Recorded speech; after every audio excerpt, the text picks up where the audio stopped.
welcome everyone to our Kickstarter chat number 2 for Ruins of Symbaroum. Joining me, as always, Mattias Johnsson Haake and Jacob Rodgers, the two main folks behind this team of folks that are putting out this incredible project on Kickstarter right now. Gentlemen, thank you so much for joining us. It's a pleasure, as always. Thank you. I'll remind folks that if you're interested in anything that we're talking about today, check out the Kickstarter in the description below. Also, there is a primer to download on DriveThruRPG. So if you want to give this a shot, you can before you back it. We would love to have you try it out and let us know what you think. Gentlemen, it's been quite a week for this Kickstarter. Congratulations again for this successful. I guess it's 10 days that it's been on? 9 days. 9 days? Yeah. 9 days? Nine eventful and surprising days. Surprising in the best of ways, I must say. It's been... as I told you just before we came on air, I have managed 6 Kickstarters before this one.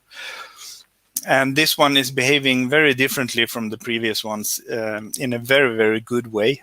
The real shocker was at the beginning when we had 2 days in a row with almost the same funding level, which has never happened. Because, day one usually is like this, and I don't know what you say, Jacob, but it felt like the first day was really, really good for us as well. But for this Kickstarter, the second day was equally good. We were taken a little bit aback by it, and started trying to figure out what happened. But in the end, I think we are tapping into a new fan base than our normal one as Free League Publishing. We are dipping our toes in that giant ocean that is 5e, and maybe it takes some time before people... it took a day before people started finding us, and now people are finding us, and we see a very steady and, compared to what I'm used to, very high funding level on a daily basis. So it's awesome. It's you pinch yourself every evening before you go to bed, thinking you may have been dreaming that day and are actually about to awake. I don't know what you say, Jacob. Please elaborate. I don't know. I'm totally with you. It's been really. I know right before we opened the Kickstarter, we were talking about things, trying to make predictions. And it's always a nervous time, and then we just kind of blew it right out of the gate. It was very exciting, and ever since then, again, of course, the first couple of days were tremendous, and things have slowed down a little bit, and that's expected. But still, we are growing by leaps and bounds, and it's just very, very exciting. Absolutely. I put the Kickstarter up on the screen. You're over $326,000 and almost 2,600 backers. That's if you divide that out as far as amount pledged per backer. That's an incredible average, and it definitely,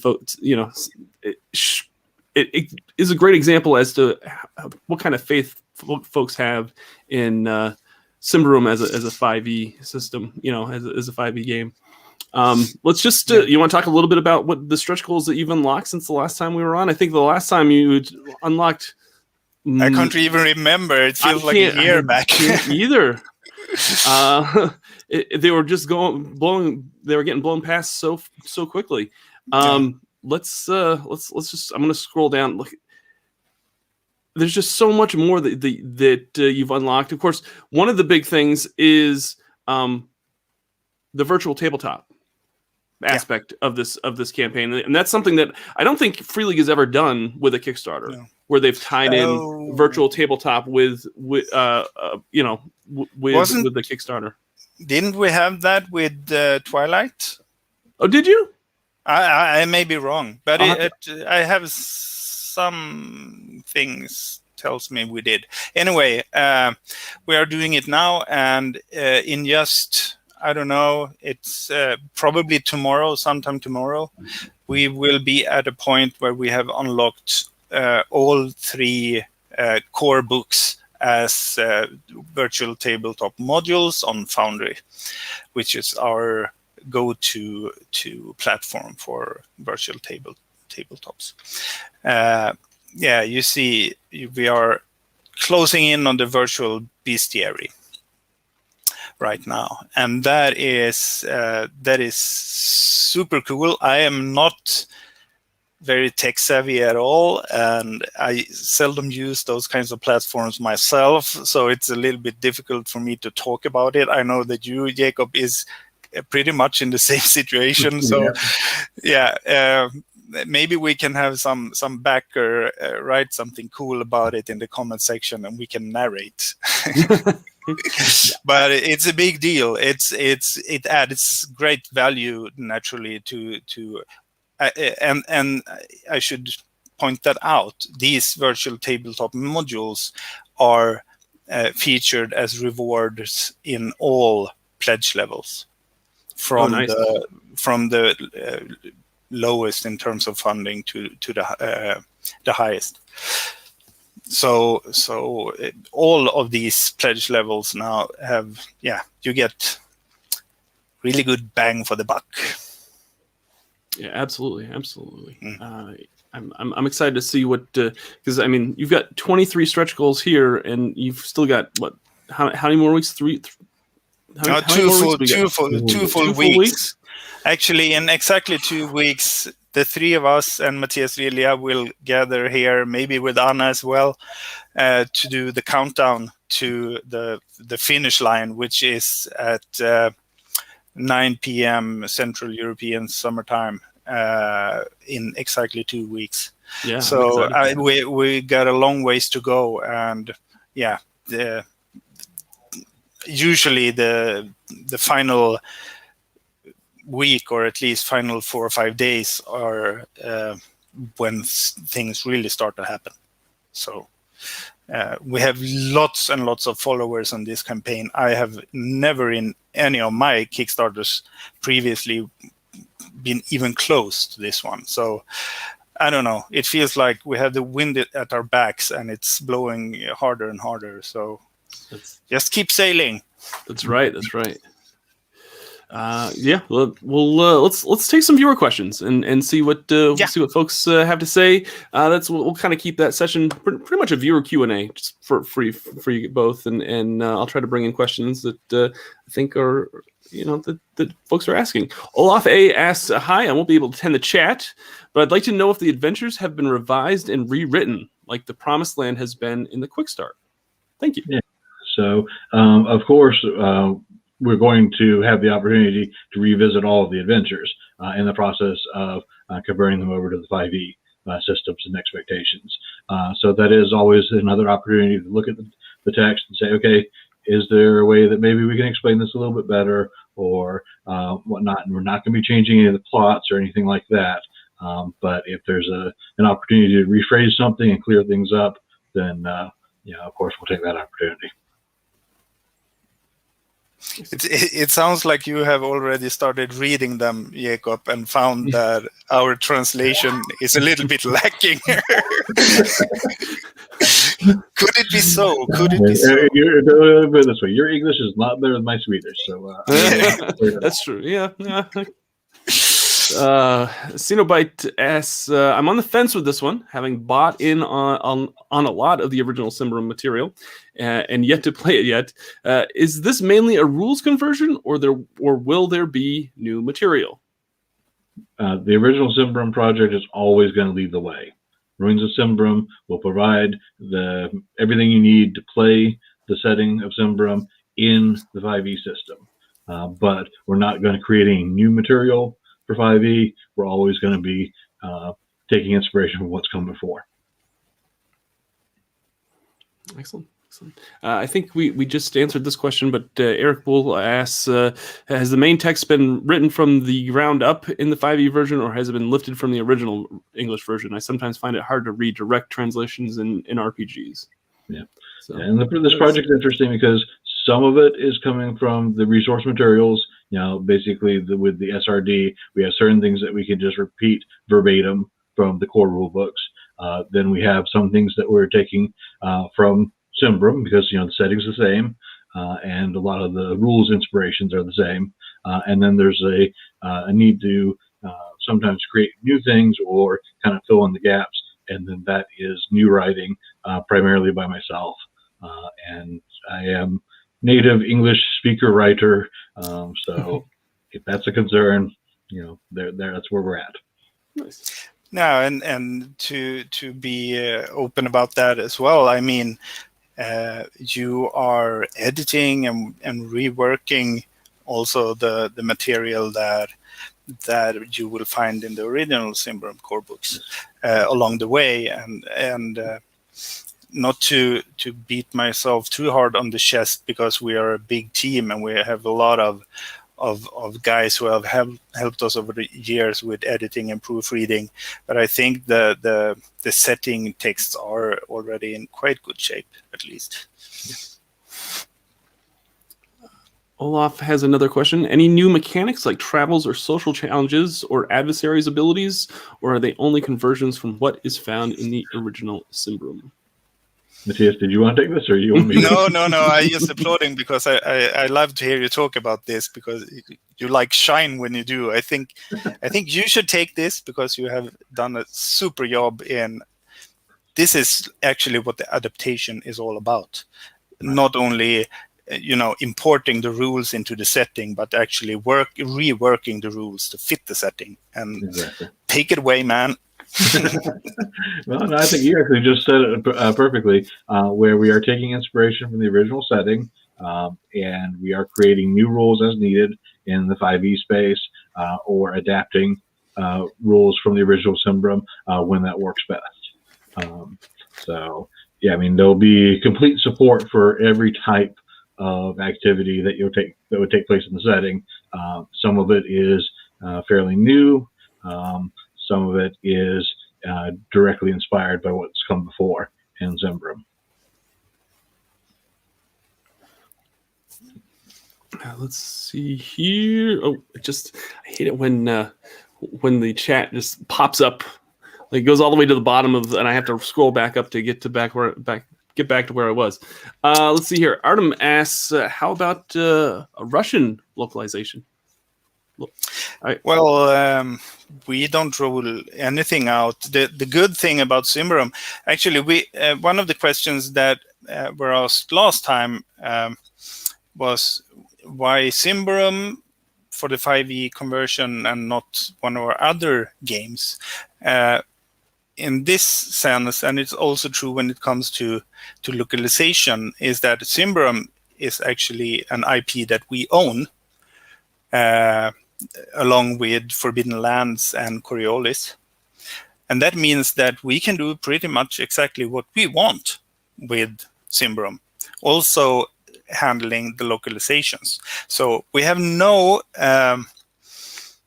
signed contracts yet on any localization with any localization partners, but people have been reaching out, let me put it like that. So things are in the works, and as you well know, we are super happy to see translations of our games. It's not something that we are hesitant about. It's just about finding the right partner. And I believe in Russia we have some good collaborations, and maybe they will be interested in Symbaroum. We'll see. Mm-hmm. We never do any translations in-house except into English. So that can be good for people to know. All other languages we are, I think there may be some exception somewhere, but not as far as I know. They are publishers, local publishers in France and Italy and Germany and Spain and Brazil and whatnot, Russia as well, that actually do the translation and handles all the distribution as such of those products. So we are not, we don't actually have our hands on those projects at all. Marco wants to know, is there going to be some juicy surprise in terms of lore or materials compared to the original books? Yeah, the only way that I would say that is that we are combining materials.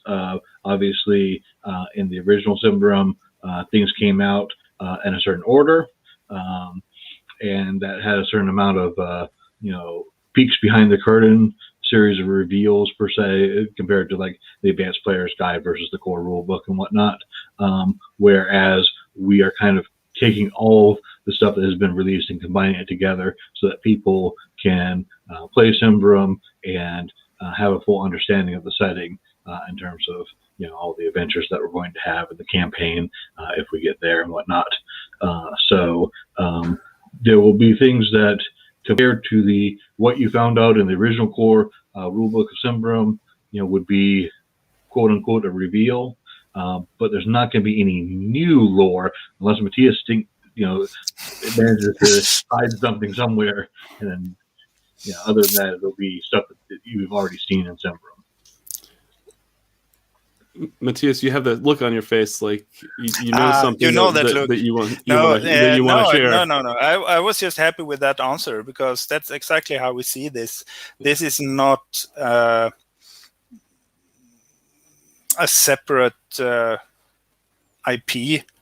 It's the extension of the original Symbaroum IP, meaning that what you will get in terms of material, and that is setting and lore and adventures and such, it will be, as Mattias Lilja said in the first chat, that we will probably try to catch up to where we are currently in the original Symba setting, and that will take some time because there's quite a lot of material to convert and release. And what will happen after that, at least according to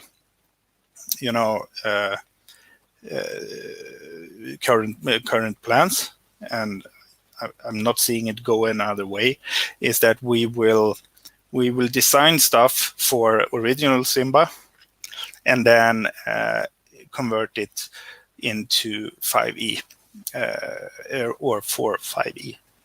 So there will always be, I believe, kind of a bit of a lag between. And Jacob, you know more about Adventures in Middle Earth, but I believe they had the same approach to it. Yep. We took everything. Again, in that particular case, the One Ring was leading the way, and then Adventures in Middle Earth was kind of playing a little bit of a catch up. Of course, because of the fact that we already had things existing, it was a fairly smooth process where I would be able to convert a particular piece of material fairly quickly relative to the original development, of course. But it did take a little while to catch up, though. Yeah. The Animal says, you guys have so much time left. Let's fly and go all the way to Prios. Yeah, I hope he survives this. He's not feeling very well. I've heard. Prios, the sun god. So I don't know if we should all go to visit him. That might be a little too much on him. Maybe we can give our thanks to him that he is obviously shining his beacon on this excavation. I have often compared this Kickstarter to an excavation because it's starting to feel more and more like that. We are jointly together with the backers digging in this hill that is obviously jam-packed with treasure and in the form of stretch goals, and we are like finding new stretch goals daily. No, not daily, because that would be that would be horrible, to tell you the truth. In a sense of, they need to be produced and printed and whatnot. But anyway, it's really cool treasure excavation that we are on, and that was actually, if I may, just a little return back to the very first question.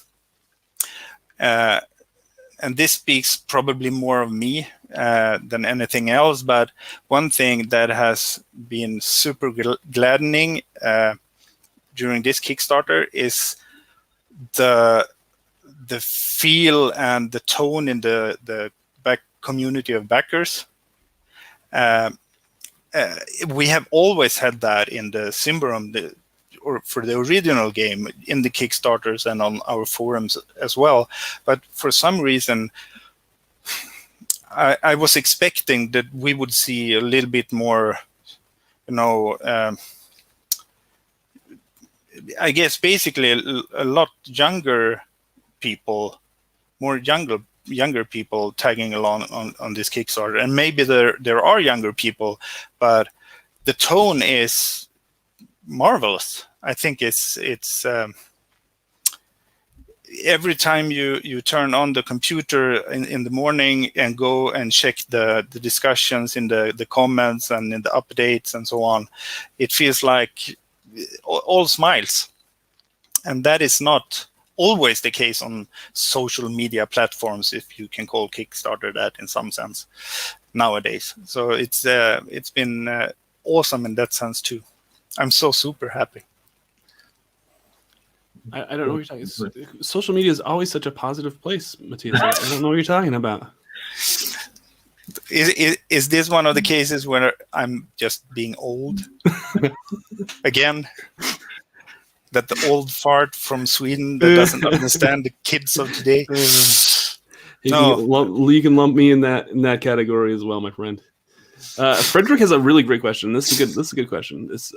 Is there a place where we can discuss the rules with you, like Discord, Reddit, or any other place? That's a good question. I think there's a few resources, but do you want to let folks know if they want to discuss things about Symbaroum with you, Mattias and Jacob?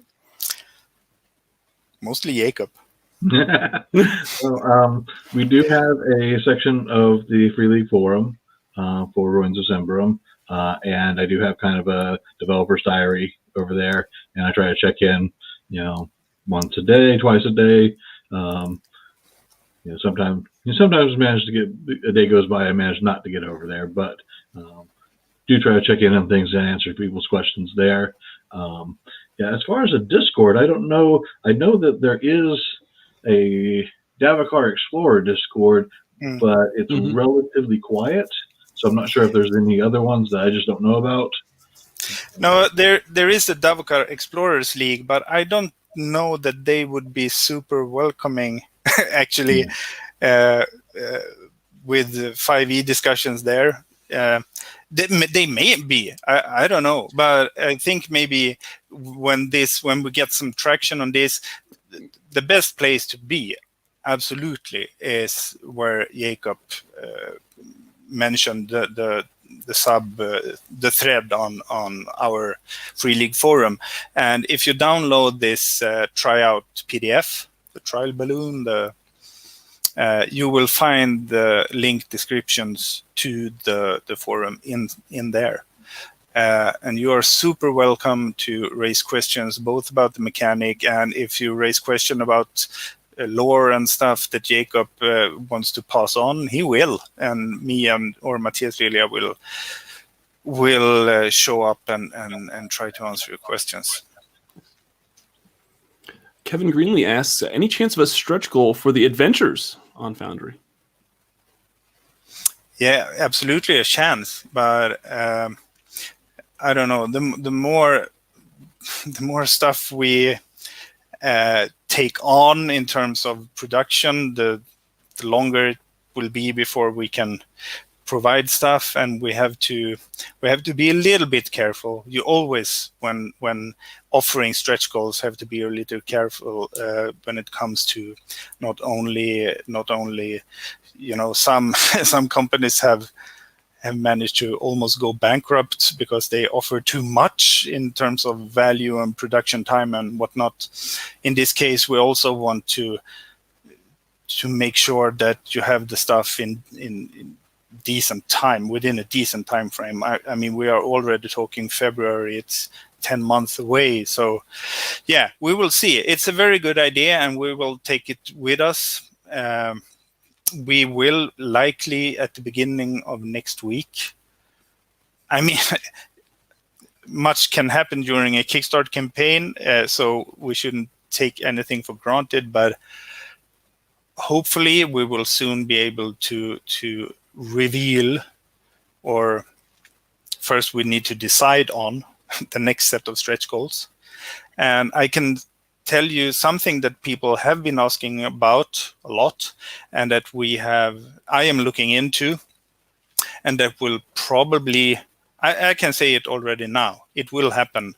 I don't know if it's the next, if we can manage it in the next set of stretch goals, but hopefully, and it's a slipcase.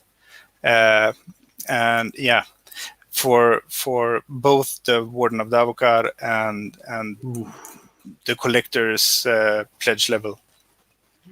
Yeah, we're currently looking at what kind of slipcase and what's possible, and started talking design with Christian Granat today a bit. So it is happening. It will be, I mean, it's still unsure that we don't know if it will be unlocked, because this is a Kickstarter. It's the way things work. But we have never actually done this before in the Free League as a collective, a slipcase. So it's and we've always talked about it. It would be so cool, except for example for the 4 Symbaroum core books, having them in a real. So yeah, that's going to happen, and then we'll see what other stuff will fit in there. People have been asking about a high quality art print, and that is also possible. I mean, you can shout right now in the comments here if you think this is a good idea or a bad idea. But Martin Greep's cover on the player's guide, it will look good on any wall. That's true. Christopher wants to know, will you be using professional English proofreaders who also play 5e? Yeah, professional. Yeah, we will have a horde of proofreaders, I can tell you, because we are going to release the PDFs beforehand and ask for feedback. But even before then, the texts are being edited by a team of really skilled Americans, or not a team. There's first one, then there's Jacob. So that's 2 Americans who edit all the texts. And then we have playtests groups that will kick off, internal ones that will kick off in a little while, start looking at the player's guide. But then as soon as we can, basically, we want to get the books out to the backers in PDF format, of course, initially. Both for looking at the, chasing down strange Swedish phrasings and typos and whatnot, and also looking at the rule set, the mechanics, the classes, how they balance and such. So I think I feel pretty confident when I say that the text will be in very good shape once we go to print. The Anima Animal has a question for the conversion. What are the biggest compromises you've had to make, or have you had to make any sacrifices? That is a really good question. It is. Oh yeah.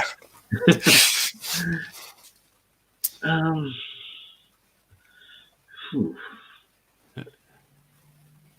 Yeah, I mean, there are still a few things that we are looking at that, we're still not 100% of the way there. I feel like, we're 100% on the way for a lot of things, and then some things are stuck at, 90 or 95%. But that's something that I think over the next, few months, like Mattias was saying, between editing, proofreading, playtesting, and whatnot, I think we can get there. I can't really think of a big compromise or anything like that. I think we've actually been able to include almost everything that we wanted to include and come up with some pretty good rules for representing stuff. Mattias, is there anything that you can think of that you were thinking that we wanted to do but just couldn't quite make work right? Not off the top of my head. And that's probably an answer in itself, since I am quite nitpicky in nature, and I am, the creator of the setting, and I haven't jumped at anything. I mean, there will be a different feel to how the game plays, but that's the whole point. The setting will probably feel darker, deadlier, and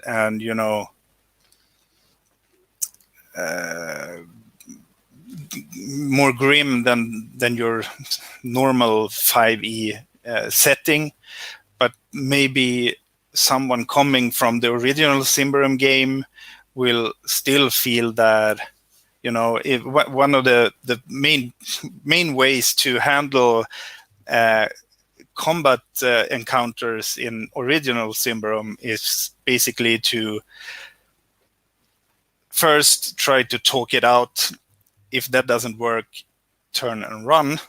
And I don't think the external pressure, the pressure from the rule set to have those kinds of considerations, it won't be as hard in the 5e version as it is in the original game.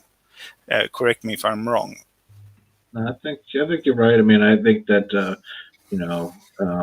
while the game is still very dangerous and the monsters are a notch above regular 5e, I think that a committed group that gets stuck into combat, and especially, it really kind of depends, because again, there's a whole range of 5e players out there.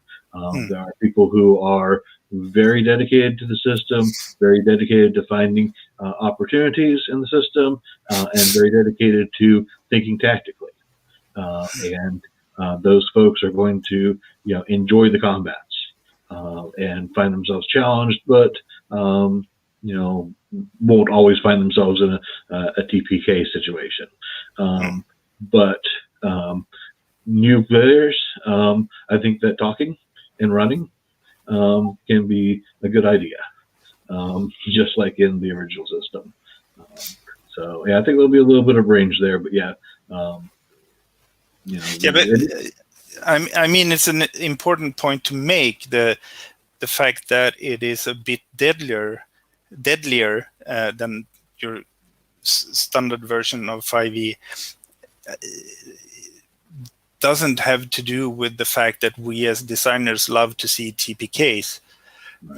It has to do with if fighting or combat is dangerous for your character, not for you, hopefully, but if it's dangerous for your character, you will have greater incentives to find other ways to deal with the situations. Meaning, I mean, it's for fun, it's entertainment, it should be a lot of action and stuff, but the game can become a little bit more interesting I think at least, if you're forced to and you have the tools to handle different challenges in different ways.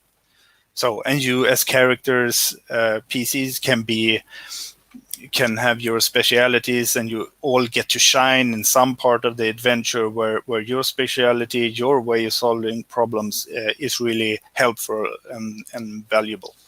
So, yeah, something like that. Question: will we see the Advanced Player's Guide converted to 5e? Yes, you already have. Yeah, we incorporated the Advanced Player's Guide, as we were talking about a little bit before. That there's been a lot of releases for Symba, and we've kind of taken everything that's kind of current and combined them together. So the Player's Guide contains material from the core rulebook and from the Advanced Player's Guide. Kind of same thing with the Game Master's Guide, and of course the bestiary. It's from the Monster Codex. So yeah. And the bestiary is from the Monster Codex and the core rulebook. Yeah. So these 3 books are like, we have looked at what we do have, and then sorted it into 3 books instead of 4, and then we have added a lot of really cool stuff in terms of classes and origins and approaches and whatnot. There are like 5e conversions of stuff, things that you will recognize from the Symbaroum system or the Symbaroum game world, but tweaked, remodeled. Right. Yeah, one thing that actually I want to mention, now that you mentioned origins, I think one of the neatest things that we haven't had a chance to talk about yet is that backgrounds are dependent on origin. So for the most part. So once you pick an origin, that unlocks a set of custom backgrounds that's appropriate to that origin. There's a little bit of crossover between like barbarians and Ambrians and goblins, whatnot, because they're kind of all in the same area. But for the most part, choosing an origin allows you to also have access to a background that's specific to that origin. One question was, this must be for the localization question. Is it like that for the games for a French translation? Is the same? This is the same situation it's weird. Nothing is. I mean, as I said, so I'm not a legal expert, but I assume that those who already have a translation or localization license for the Symbaroum brand in Italy, France, Spain, and so on, will have a chance to translate this as well. So, yeah. Jazriel asks, "Hi there. Could you tell us a bit more about the Hunter class? Is it based or similar to the 5e Ranger?" It uses a little bit of the Ranger technology per se, but hunters are seekers of things, right? So you can be a monster hunter, and that's one particular way to be a hunter. You could be a witch hunter, and that's a very different way of being a hunter. You can be a treasure hunter, and that's a third kind of approach. So it is about being able to operate kind of independently, to be able to investigate and locate things, and generally, more often than not, a ranged weapon approach to combat. But it's again, it's about seeking stuff, and sometimes that's in the wilderness, but it could just as easily be in an urban environment. Can you maybe talk a little bit about, even if we don't have a question about it, I think it's so cool, the captain class. Yeah, absolutely. Because that's kind of new. Yeah, the captain is one of the newer classes, one that doesn't have a direct analog in 5e. Captains are leaders, and they use their leadership skills to help the entire group out.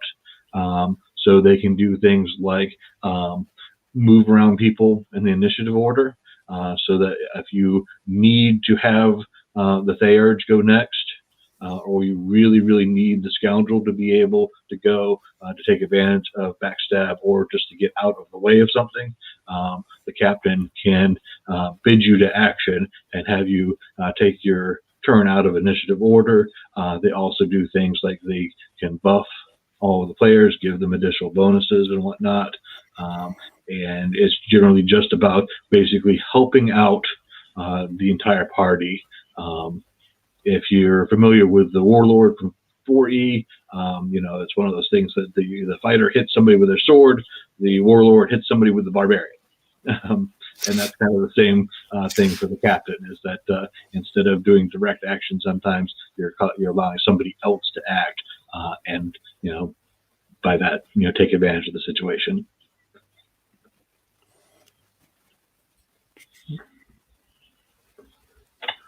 A question about the beta PDF. Do we have any idea of the release?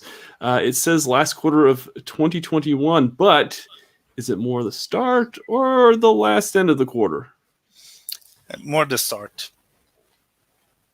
I dare say more the start. I certainly hope so. Very nice. Christopher wants to know about a Swedish localization. Do you have the rights for that? Yeah, I may even ask Krister to do the translation. Nice.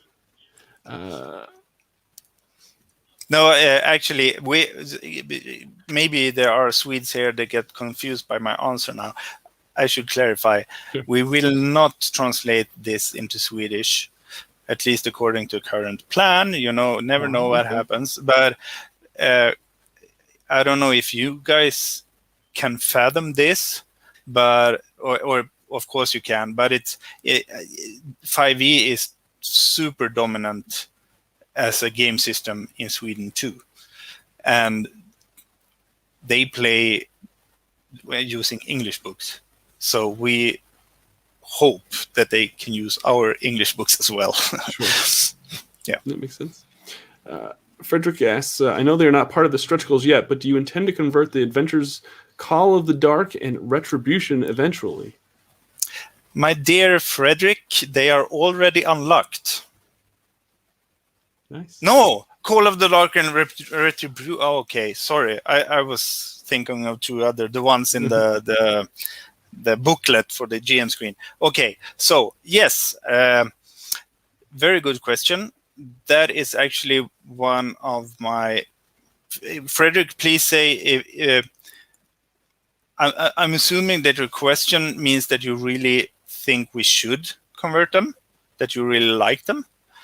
I do. They are not written by me or Mattias Lilja, which is like a novelty in Symbaroum, in the Symbaroum sense. They are written by a dear friend of us who has been helping us with... I can show it to you.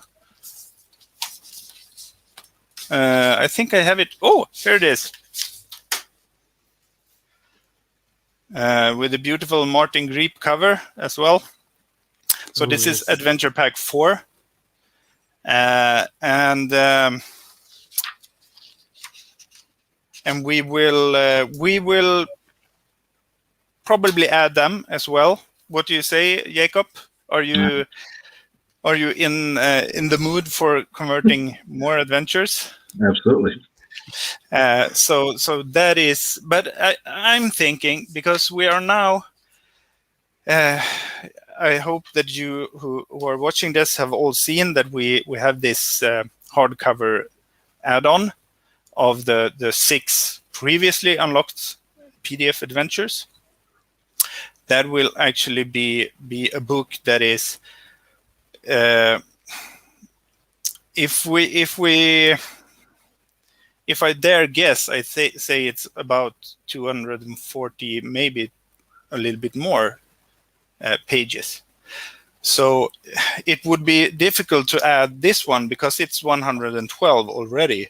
So if we add this, and manage to unlock Retribution and Call of the Dark, maybe we will do like a second print as well as an add-on, because I don't think we can cram them together.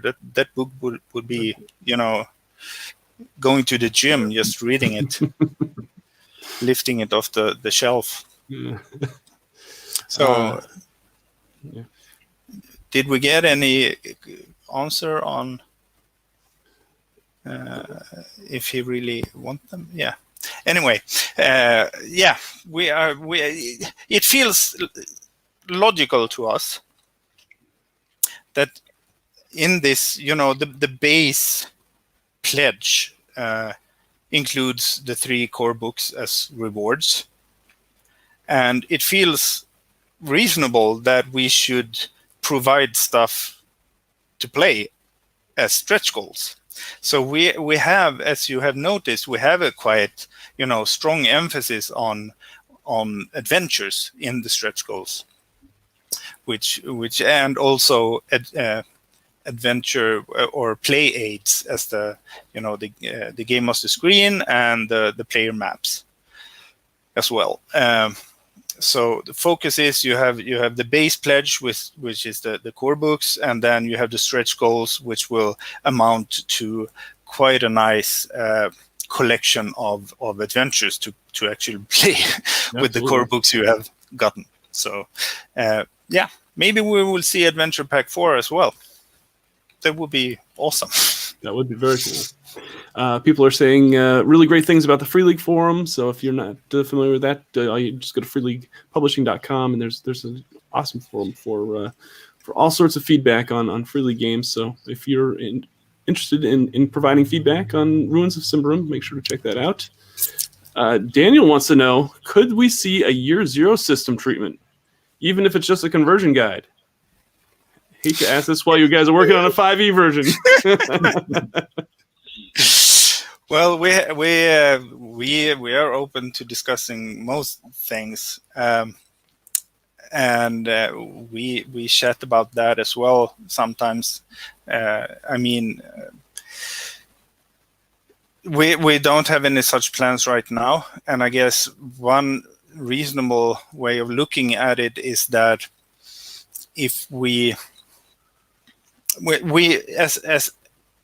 as a company, we need to cater to different tastes, not only when it comes to genres or play styles, but also when it comes to rules and rule sets.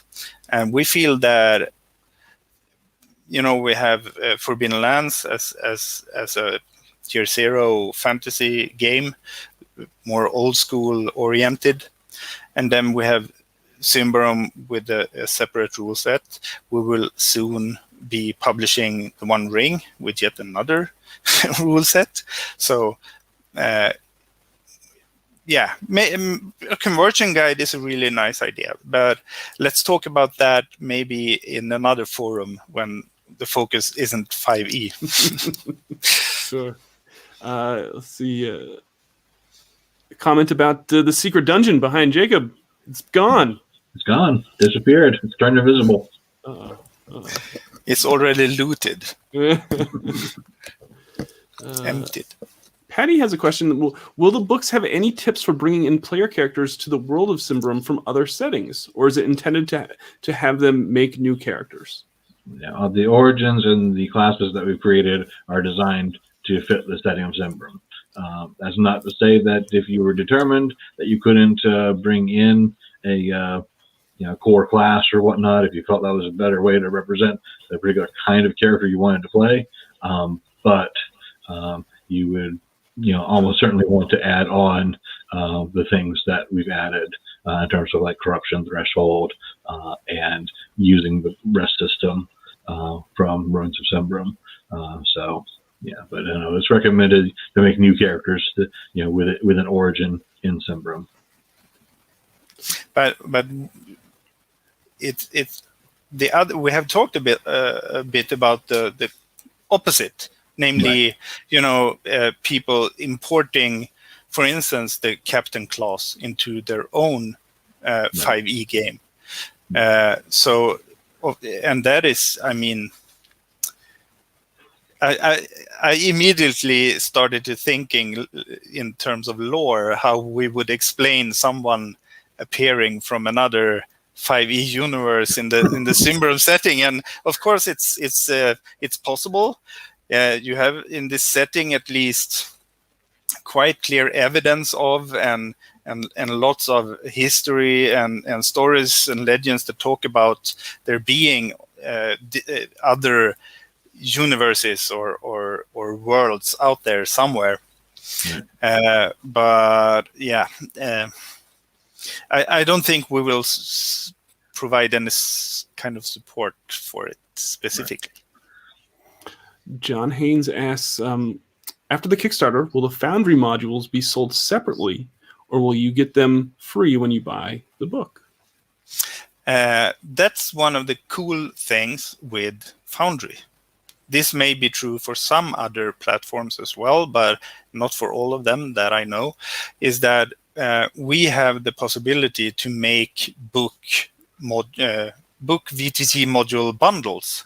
So if you visit our site today and look at the Alien Foundry modules, and I think we have for Forbidden Lands as well, you can buy the modules as standalone from us, or you can buy a bundle with the printed book and the module.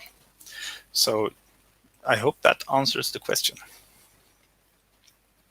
More than likely, it'll be a bundle deal if folks want both the module and the book. Yeah, probably. Okay. Ron has a question for players who choose to be trolls or ogres. You have suggested miniatures that fit into. Would you suggest, I guess, miniatures that fit into the standard heroics scale? I'm assuming the trolls and ogres I have would look off. For player character trolls and ogres, right. Yeah, you would probably want to find yourself a good chunky orc type figure and maybe do a little bit of customization or something on it. But I don't have any particular, lines or brands to recommend. Krista has a question about the maps. Even if it might be too much of an undertaking to bring the adventures to Foundry, any chance of providing the maps as high density JPG PNG files? Lifting them from the PDF won't be the same quality. Is that? Yeah, we are actually having that discussion right now, and I mean, as more and more people start playing on not only these kinds of platforms with these kinds of modules, but also over Discord and whatnot. That feels like a sensible thing to do. So I will not promising anything at the moment because I cannot do that. But we are absolutely discussing, and if so, they will tag along with the PDFs.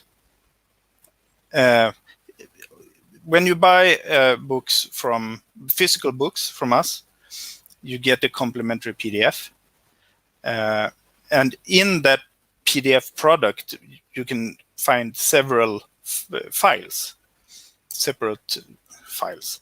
And one of those is often a document, a PDF document normally, with handouts and mug shots and whatnot from the adventures that you can show your players. And maybe we can add also to that PDF bundle, so to speak, high resolution maps, just for the purpose of actually playing online.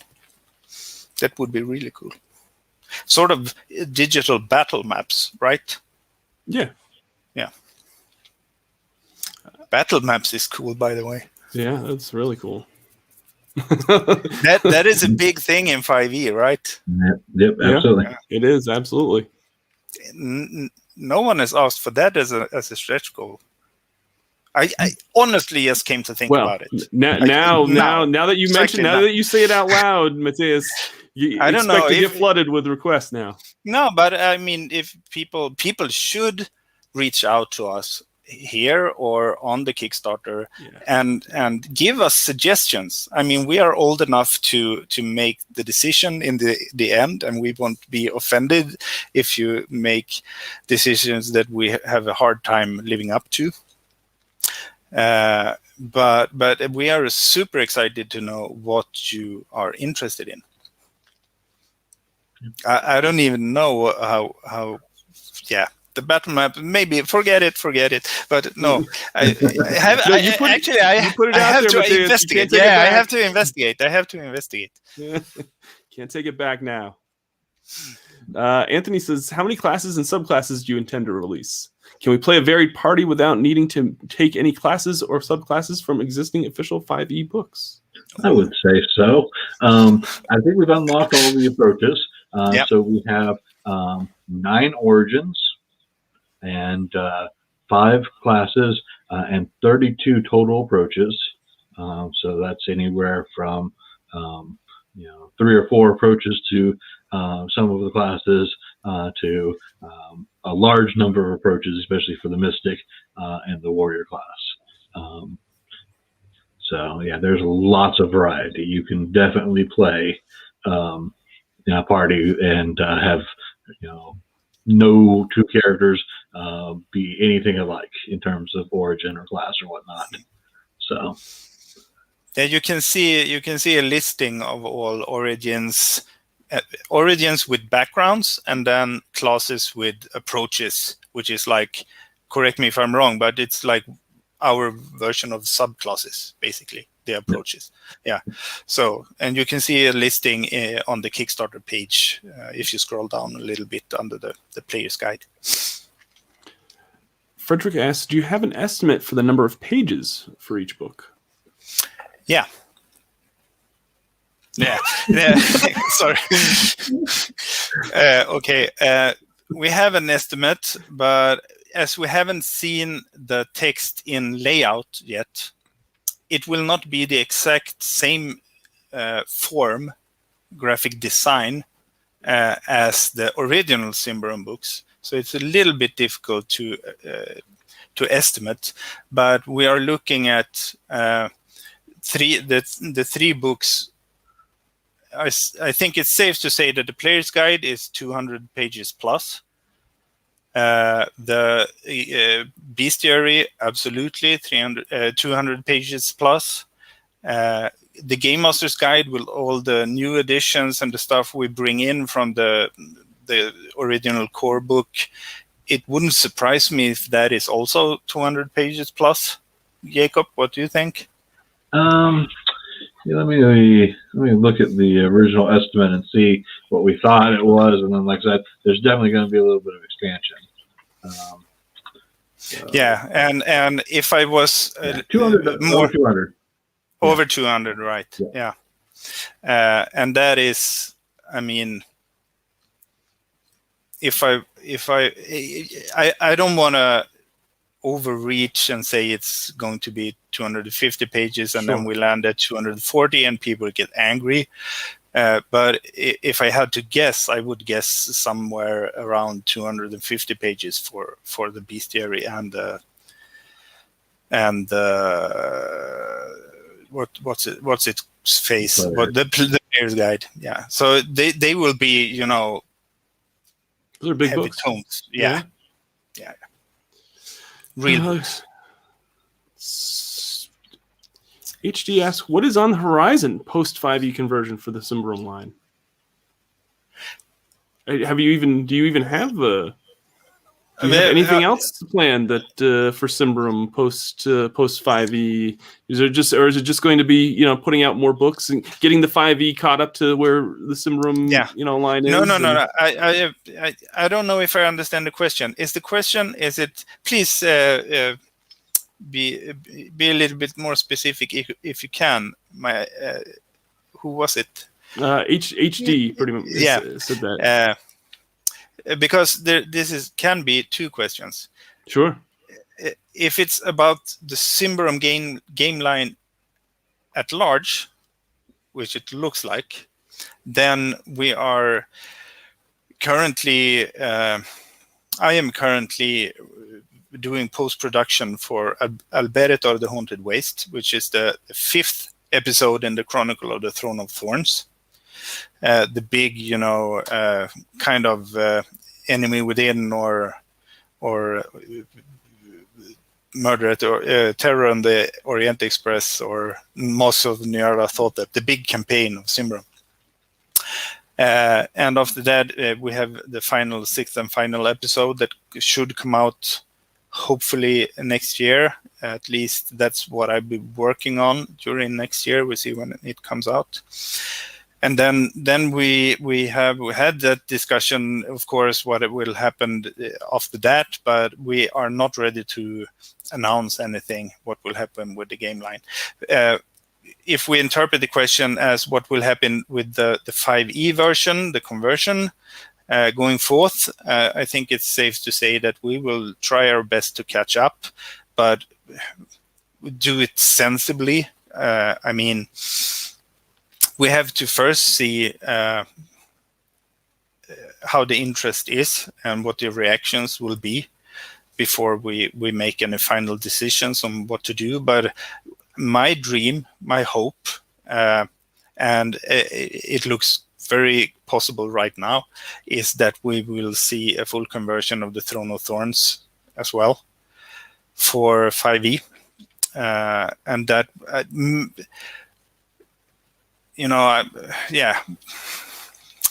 as the lore setting and adventure guy of Symbaroum, bringing the Throne of Thorns to we talked about that ocean of role players that is the 5e community. That would be amazing. So yeah, I think I answered both questions. You did. That was, yeah, I think it covered either version of that question. Yeah. Jezreel actually has a follow-up question for the captain. It's mentioned in the Kickstarter page that the captain can train other party members. Does that pertain to downtime training, similar to Adventures in Middle Earth's fellowship phase? Yeah, we don't have anything that's quite like the fellowship phase in Ruins of Symbaroum. So this is more like we, narratively, of course, the captain has been training you. Every evening when when you're setting up camp, or every time you have any sort of break or downtime. Sure, the captain's been training you, but it's basically a series of benefits that the captain can unlock for certain characters. And we, again, narratively assume that it's happening, but mostly off screen. Another question was, is there going to be a conversion guide or an insight into the conversion approach in order for people to convert their own stuff or other non-Free League adventures and beasts?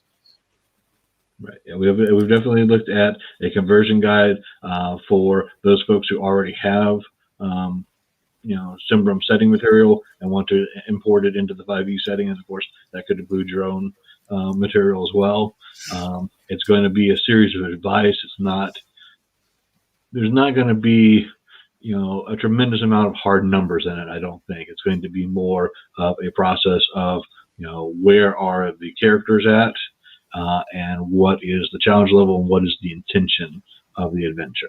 But there will be a set of advice that you'll be able to take and use to convert between the original system and the 5e.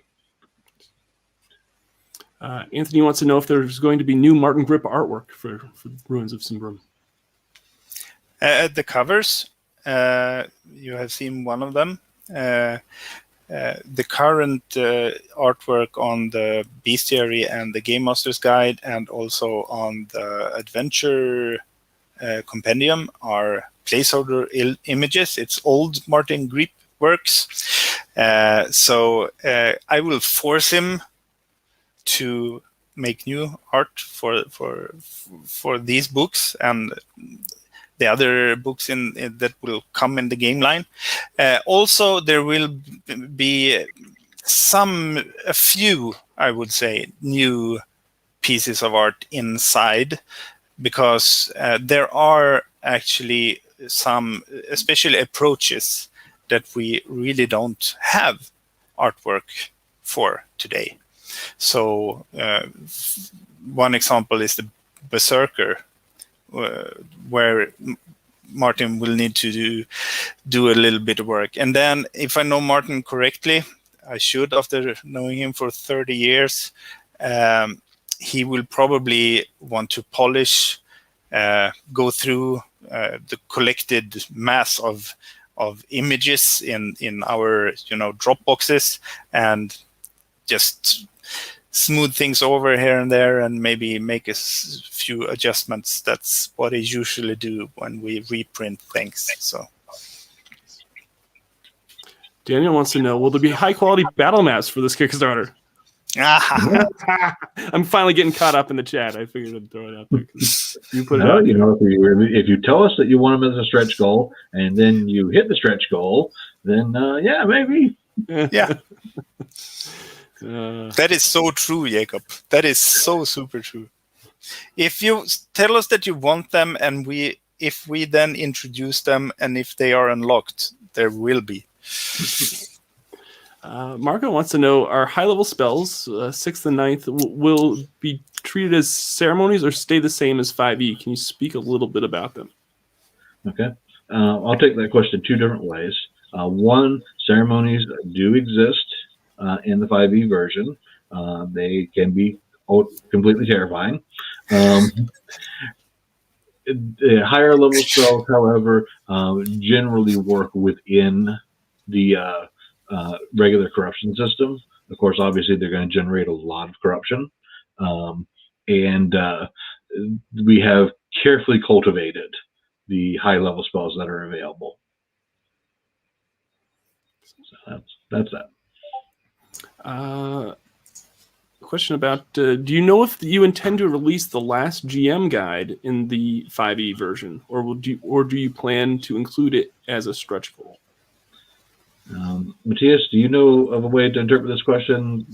There was a Symbaroum GM's guide at one point, right? That we put out. Is already included as part of the Game Master's Guide. In fact, that's another one of the books that kind of got folded into the. Yeah. I'm assuming it's this one. Right, that one right there. That's a great product, by the way, folks. Just in general. Thank you. The bulk, you can say, of the 5e GM's guide comes from here. But we have also moved stuff from the original core book into here, and maybe some stuff from the Advanced Player's Guide as well. From the Advanced Player's Guide? Yeah. I don't. It's from the core book and the Game Master original. Yeah. And there will be some new stuff, right, in the GM's guide. You will write a bit about, for instance, how to incorporate 5e creatures and opposition, right? The 5e creature stuff is in the bestiary. Okay. So, sorry.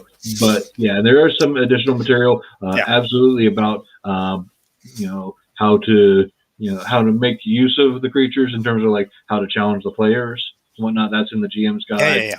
And other additional supporting material like setting difficulties and whatnot. So in fact, actually, I think for the conversion guide, it will probably take a good chunk of that from the Game Master's guide and just draw it out. Anthony also says, I noticed that there's no Ranger archetype. Can this be added? Please, love me the Queen's Rangers. I think you could probably build a decent representation of the Queen's Rangers and using the Hunter class as a base, and just choosing what approach you wanted to take. But there are some things in the setting that are not that don't directly plug into a class. But we can take a more look at that. See what we can do. I mean. We will have releases in the future, and one of the other things that we don't fully cover, I would say, is the Black Cloaks, the Twilight Friars, which also could be turned into an approach. On the other hand, most of the approaches that we do have are, I feel, a little bit broader in a sense, and also when it comes to like both, in essence, both the ranger, the Queen's Rangers, they are actually in the setting wise, it would be like talking about a particular regiment in an army. So the Queen's Ranger are not just rangers per se shooting. They are a varied bunch of characters, and I think that many of the types that you will find in a troop of Queen's Rangers, you already find among the approaches. Good archers, good trackers, the lore masters, and wizards of Ordo Magica and such, that all often accompany the Queen's Rangers when they are out in Davokar. Jezreel asks, in the last Q&A, Jacob mentioned that the playable undead race will have one hit die no matter the level. Would the undead then have other means of defenses? Yes, generally speaking, that the undead probably do want to make friends with somebody who has some sort of healing magic or whatnot, but it just depends. We find that undead sorcerers are a very popular combination of origin and class and approach, and they definitely have some techniques that they can use to keep themselves up and deliver hurt to the enemy. So, yeah. Oh yeah, the undead sorcerers. They are a thing in the original game as well. I can tell you that. Yeah. Can you tell us more about the burden stretch goal? Yes, actually, I told you guys too much last time. It's a pretty high up there stretch goal.